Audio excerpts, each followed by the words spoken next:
saya akan mempresentasikan yaitu pegawai tetap yaitu dengan ibu.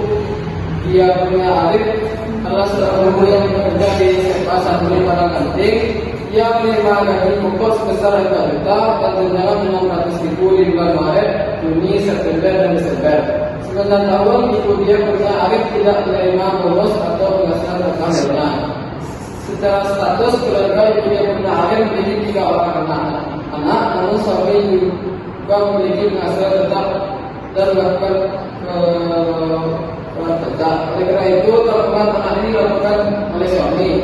Ibu dia punya Arif hanya berhak atas PTKP sebagai wajib pajak pribadi sebanyak yaitu perhitungan PPh salah satu pajak terakhir atau kesembilan.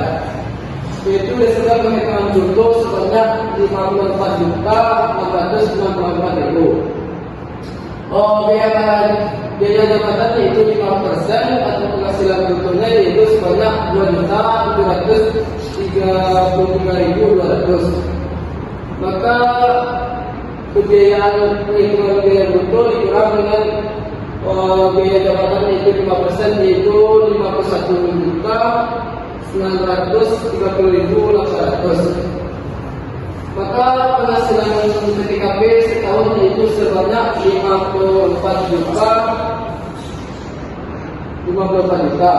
Maka total PTKP setahun yaitu PPh pesantren itu total sebanyak 120.350 dan PPh PNS peserta sudah dipotong sebanyak 330. Maka kesimpulannya itu ibu yang Arif tidak memiliki kewajiban membayar PPh pesantren itu karena penghasilan setelah dikurangi biaya jabatan dari ambang batas penghasilan tidak kena pajak dan PTKP. Itu saya dapat saya sampaikan. Apakah teman-teman yang mau menanggapi dari pembahasan tentang pajak pegawai tetap? Baik, izin menanggapi pemakaran. Saya Dimas Eka dengan nomor 32139 dari Provinsi. Dari yang dijelaskan pengacara tadi, mengapa pada PTKP-nya itu tidak ada pajak kawinnya? Karena kan yang sudah dikasihkan dari saya sampaikan ke teman-teman. Baiklah, saya akan menjawab pertanyaan dari Dimas yaitu mengapa pada PTKP wajib pajak tidak dikenakan pajak kawinnya sedangkan dia telah menikah. Untuk PTKP ibu dia punya Arif, dia hanya membayar untuk dia sendiri karena untuk 3 orang anaknya dibayar oleh suaminya karena suaminya menghasilkan pekerjaan tetap atau penghasilan tetap dan melakukan pembayaran pajak. Untuk penghasilan PTKP ibu punya Arif karena untuk dia saja untuk anaknya dia sendiri. Kalau untuk anak dan suaminya, maka pembayar PTKP-nya diwajibkan kepada suami yang telah memiliki penghasilan tetap. Itu saya. Baik, terima kasih pemakaran. Insyaallah saya paham dan sampaikan pemakaran. Baik, saya Rani ingin mempresentasikan hasil pegawai tidak tetap yaitu dengan namanya yaitu Android, statusnya menikah, tempat bekerjanya tukang bangunan, NPWP-nya tidak punya dan penghasilan dari instansinya itu 150.000 per hari. Berarti saudara Andri ini hanya bekerja dari hari Senin sampai hari Sabtu, sedangkan dari saudara Andri ini tidak bekerja, maka perhitungannya dengan gajinya 150, maka dituliskan upahnya 150 dengan 6 kali itu totalnya 900.000 dengan tarifnya 0%. Perhitungan PPh pasal 21 atas pegawai tidak tetap saudara Andre Wahyudi tidak ada dikarenakan gaji yang diperoleh oleh saudara Andre Wahyudi kurang dari 4.500.000. Yang mana ini menandakan ketentuan dari PPh pasal 21 pegawai tidak tetap. Jika jumlah penghasilan yang diterimanya per hari kurang dari 450, maka dikenakan tarif sebesar 0%.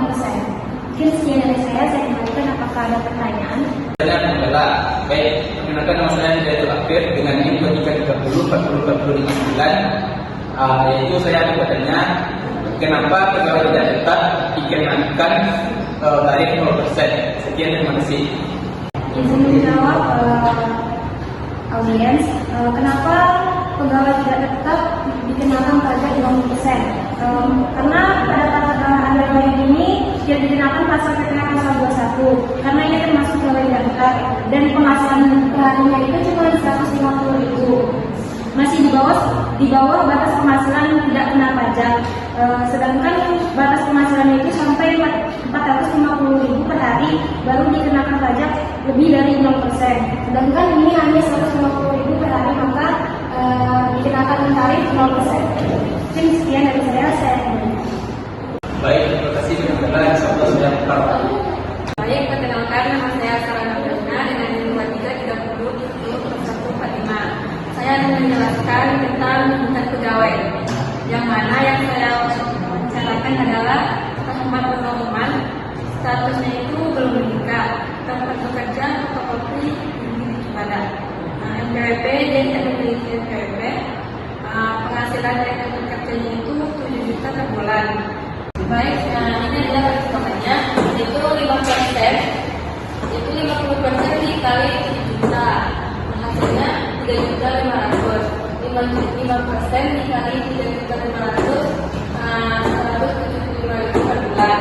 Kalau yang per tahun, 12 dikali 175.000, hasilnya 2.100.000. Baik, kesimpulannya adalah berdasarkan ketentuan tersebut, Rahmat Nurman wajib membayar pajak penghasilan sebesar 175.000 setiap bulan atau 2.100.000 untuk 1 tahun pajak berjalan.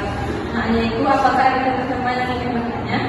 Izin melengkapi pemakaran saya Dian Abdul Wahani dengan jadi wajib 30-40-43. Mengapa penghitungan pajak menggunakan penghasilan itu sebesar 50% dari penghasilan brutto?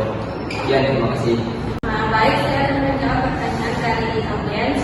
Pertanyaannya yaitu, mengapa perhitungan pajak menggunakan penghasilan neto sebesar 50% dari penghasilan brutto? Jawabannya yaitu, perhitungan pajak menggunakan penghasilan neto sebesar 50% dari penghasilan brutto karena Rahmat Nurman adalah pelaku usaha bukan pegawai tetap yang menginginkan tidak memiliki pembukaan lengkap. Oleh karena itu, digunakan norma perhitungan penghasilan neto yang menetapkan bahwa 50% dari penghasilan brutto dianggap sebagai penghasilan kena pajak. Ini bertujuan untuk menyederhanakan penghitungan pajak bagi pelaku usaha kecil agar tetap bisa memiliki kewajiban perpajakan tanpa harus membuat laporan keuangan wajib. Hanya itu, apakah kalian paham? Sekian atas jawabannya, semua saya paham. Baik, hanya itu presentasi dari kelompok kami. Kami sudahi dengan Assalamualaikum warahmatullahi wabarakatuh.